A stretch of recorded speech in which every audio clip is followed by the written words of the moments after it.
Well, hey guys, and welcome back to my channel. Today we're doing yet another sit down video, but today I'm going to be talking about some things that I'm going to be doing differently with baby number 2. I'm kind of excited to keep this like pregnancy motherhood series going, so if you guys like these type of videos, please give me a like and comment down below some other things you would like to see, or maybe some things that you're hoping to do differently with your second baby. If I don't mention them in this video, I'm always open to suggestions, because even when I was a first-time mom, I just wanted to watch these types of videos, or like videos of more experienced moms, just to get some insight on some things that really help them. So that's kind of what I want to do today. I honestly had a really good experience with pregnancy and birth with my first son.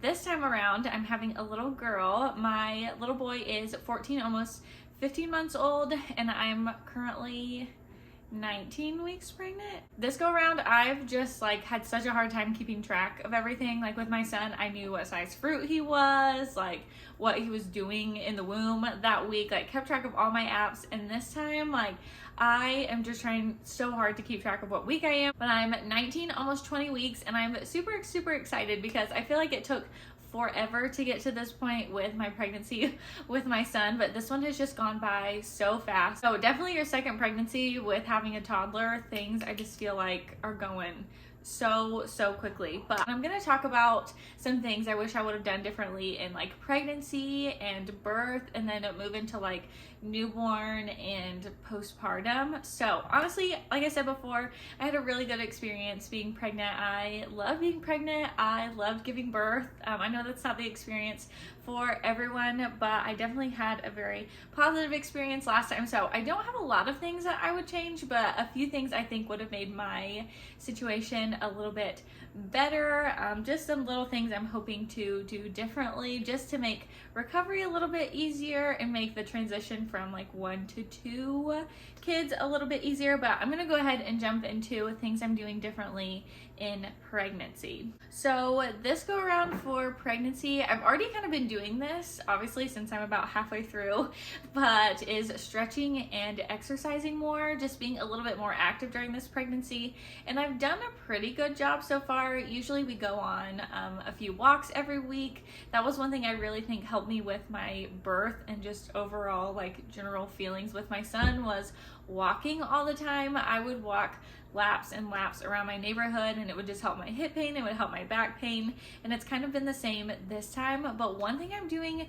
differently this go around is breathing exercises and stretching before I go to bed, because with my son I had a little bit of ab separation, a little bit of diastasis recti, and I think breathing exercises really help to pull my abs back together, especially before I got pregnant with baby number 2, since my babies are pretty close in age, or going to be pretty close in age. But stretching at night has definitely helped my hips so much.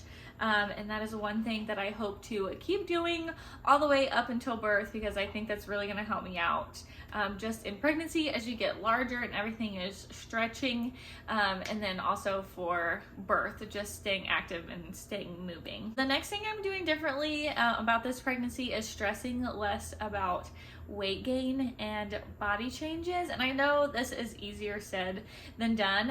In my first pregnancy, it was kind of hard to see my body change, like getting stretch marks and just things that were kind of like permanent changes that I'd never had to have my body go through before. But this go around, I'm trying not to let that bother me as much, because I did gain 50 pounds with my first pregnancy. So your girl got pretty large, but honestly, I know in the long run that's something I can change with diet and with exercise and just making a little bit healthier choices. But right now my body's gonna gain what it's gonna gain, just all the extra like fluid from your baby and your placenta, and your body's building extra fat storage for breastfeeding. So all of that I kind of know now just comes along with the process. So I'm really trying to stress less about things in that area. So the next thing in pregnancy that I'm going to be doing a little differently is collecting colostrum, and this is something that I really wasn't that educated on. I didn't really know a lot about until I started watching more like mom YouTube videos and actually TikToks. But this is something I wish I would have had last time, because my son had to spend a little bit of time in the NICU after he was born. He swallowed a lot of extra fluid and just needed some help breathing, but during that time he had to receive donor milk because obviously my milk hadn't came in yet, and I wasn't producing that much colostrum like from pumping. So very thankful he was able to get donor milk, but it would have been nice to have that colostrum saved up. And right now, it happened with my first pregnancy as well. I'm already leaking, so I feel like taking advantage of that later in my pregnancy and actually being able to express some colostrum, that is something I want to take advantage of this time. And I know you should ask your doctor, because pumping towards the end can actually induce labor, so I know you have to be a little bit careful about that. Something I'm definitely going to talk to my doctor about, but collecting colostrum this time is something that I would really like to make a priority to do, just in case this little baby has to go to the NICU, or even just coming home for different illnesses, or like baby acne or eczema, different things like that that I can use that colostrum for. The next one might be really specific to me, and this has to do with birth. But last time when I was in the hospital, I had my IV in my dominant hand, and I can't remember. In the moment, they might have asked me which hand that I wanted it in, but I was in active labor when I got to the hospital. When I got there, I was like 5 to 6 centimeters dilated, so I was having contractions, all while having to register and like sign all my paperwork and do all my registration forms and all of that. And having an IV in your dominant hand while you're trying to sign papers is not the most comfortable thing. So this time, if they ask me, I'm gonna get my IV put in my non-dominant hand. It's something that you really don't think about, but for me made a really big difference, especially when he was born and I was trying to hold him. It just gets a little bit uncomfortable, but again, not something that is an absolute must-have, just something I think would have made my birth experience a little bit better. Hold on, how am I gonna drink? Because your girl is out of breath. The last thing I'm gonna be doing differently in pregnancy is using the lactation consultants at the hospital. They were the nicest ladies when I was there, helping me figure out how to get him to latch, helping me with the pumping while he was still in the NICU. But honestly, I just didn't know what questions to ask them. I wish I would have educated myself a little bit more on breastfeeding, so I guess that can kind of go along with this little answer that I have, but I just want to utilize their services a little bit more next time, because I only breastfed for about 3 to 4 weeks. I breastfed and then I pumped and gave him milk, and then eventually moved to formula. But at the time, that is just what I needed to do, and I'll get into that a little bit later in kind of my postpartum section of this video.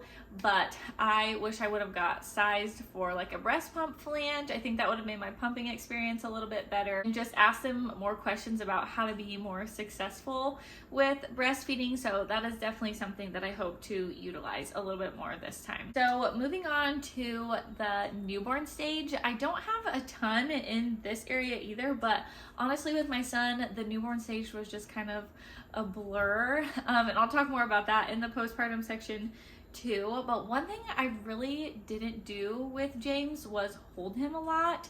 I don't know if it's just because I felt like I was gonna like spoil him or like mess up his sleep schedule or something, but most of the time if he was napping, I would put him in the swing, or I would put him in the boppy, or lay him in his crib and just like get up and do things that I felt like I needed to do. But this time I really want to take some time and slow down and hold her more.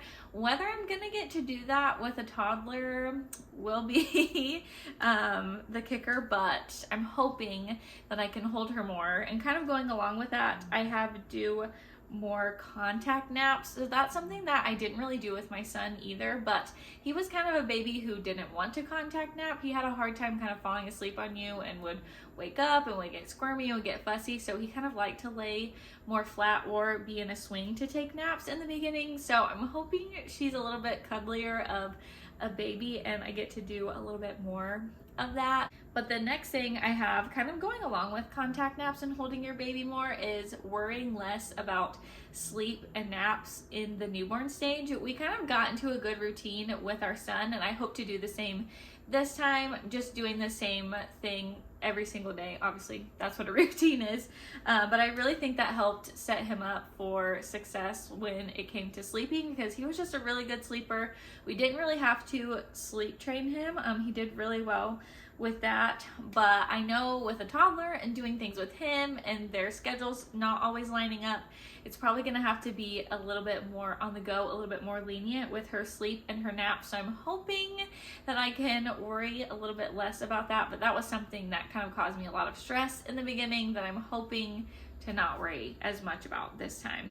The next thing I have is more skin to skin, and this is something that we didn't get to do a lot with my son. I said previously that he had to go to the NICU after he was born, and they did let us do a little bit of skin to skin once we got in there, like unbutton my gown and let me hold him, but he had all of like the tubes and everything on that he needed to have to help him breathe, so it just didn't feel like, I don't know, as real as you want it to. Like, I didn't get to do the golden hour and like skin to skin right after he was born, because they just kind of had to sweep him away to help him. So hopefully this time we can do more of that, because we didn't do much of it even after he got out of the NICU and we were just in our normal like postpartum room, and didn't do much of it once we got home. So that is something that I'm hoping to do a little bit more this time. So lastly, I want to talk about things I'm doing differently postpartum, and postpartum is something that I am super passionate about. If you haven't followed me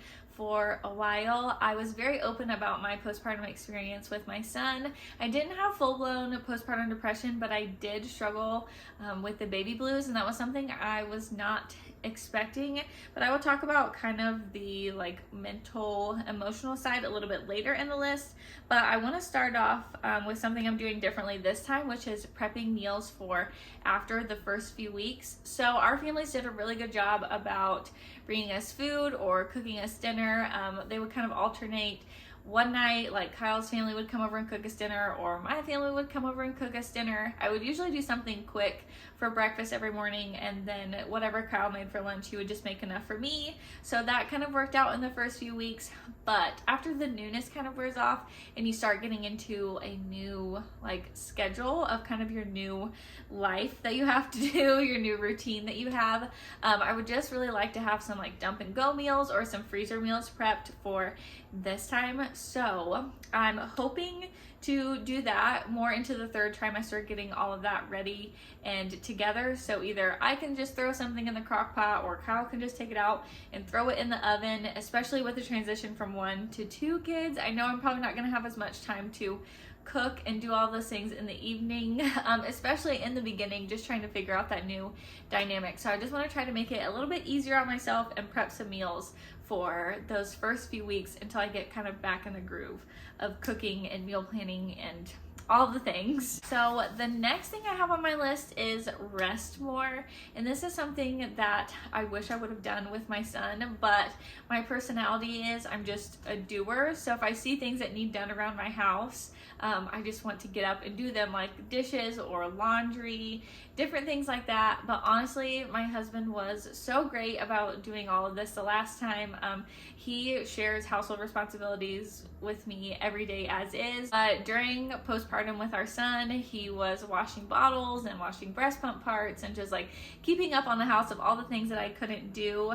But again, I just wish I would have taken that time to kind of sleep when the baby sleeps and just rest when he was sleeping, or do those contact naps and just sit on the couch and just have that time to not do much, because I think I definitely overdid it the last time. So resting more is something that I'm hoping to be better about this go around. Another thing I want to do differently this time is breastfeeding / pumping, I didn't really give myself that much of a chance last time. I said previously that I only breastfed for 3 or 4 weeks, and honestly I think it was because I just didn't educate myself a lot about it, and during that baby blues time where my hormones and my emotions were kind of all over the place, that was just something that was a very big mental load for me, and I feel like a lot of people don't talk about that, but that is definitely something this time that I'm hoping to change, because I didn't mind pumping and like breastfeeding in general. Again, it was just something that was a big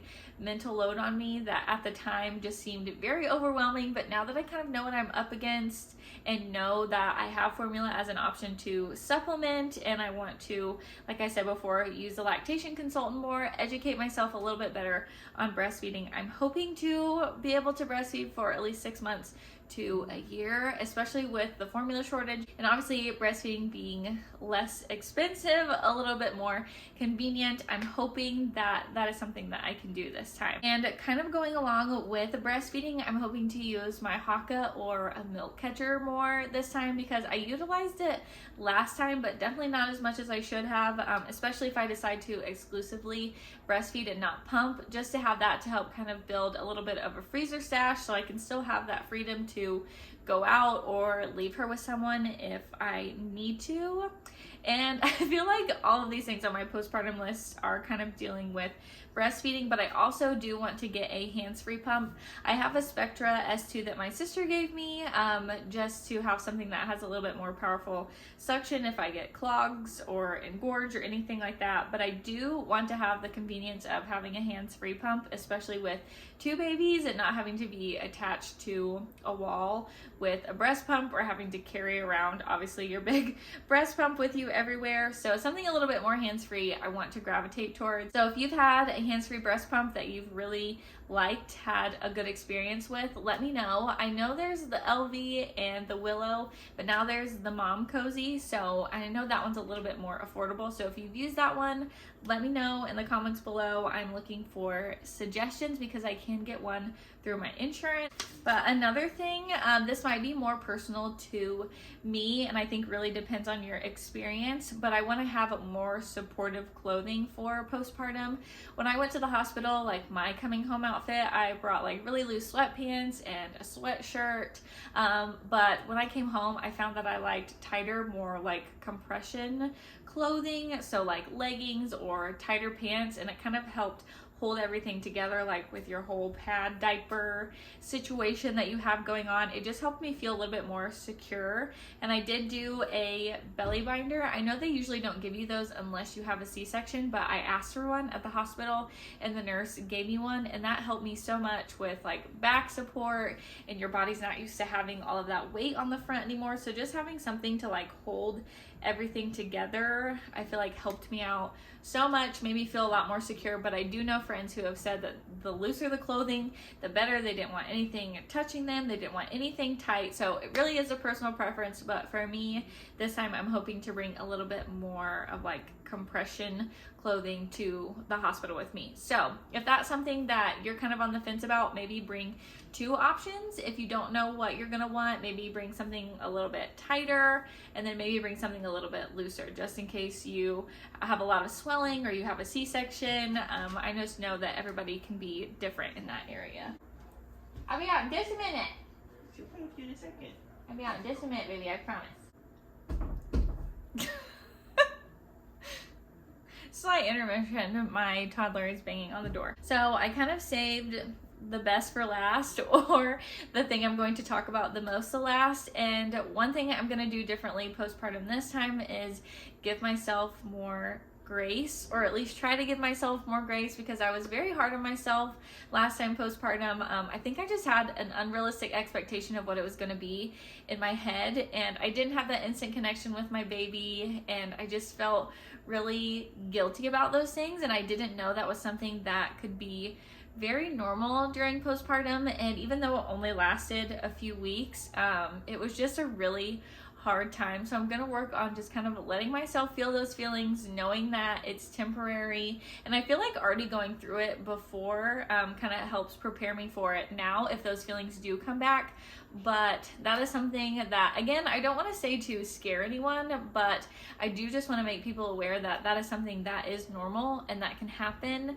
And just give myself grace in a lot of different areas. I mean, you compare yourself to other moms and their experiences and you see them being so overjoyed, like with their new baby, and some people are. Again, everybody has different experiences. That just wasn't mine. So I'm hoping this time with breastfeeding, with just postpartum emotions and all your hormone changes, I can give myself a little bit more grace and not be as hard on myself, because I think I was my own worst critic, and that's usually the problem, especially with moms. You just don't feel like you're doing enough. Or I mean, at the end of every day still with my toddler, I'm like, I could have played with him more, I could have done more of this, I could have been more present in certain areas. So if that is something that you have struggled with your first baby, and you're kind of hoping is different with your second baby, I'm right there with you. But also, if you're a first time mom watching this, please don't let that scare you in the newborn stage, because even though the postpartum period was really hard, it does get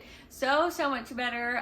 I've loved something about each stage, and that's just something I notice more and more as my baby gets older, is that certain things get easier, certain things get harder. So there's something hard in every stage, but there's also something that's really easy and really fun in every stage. But I have already been super long-winded in this video, more so than I wanted to be, but I'm gonna go ahead and end today's video. I hope you guys enjoyed. If you like videos like this, again, please give me a like and comment on other motherhood content that you would like to see, or comment down below something that you're gonna be doing differently with your second baby. I would love to hear it, but I will also link all my social media down below for you guys if you want to follow me there. I've been posting a lot of recipes and different things on my Instagram and doing reels, and I've recently got into making some TikToks, so I will leave all that down below for you guys if you want some more live updated content from me. But I'm gonna go ahead and end today's video, and I will see you guys in the next one. Bye guys.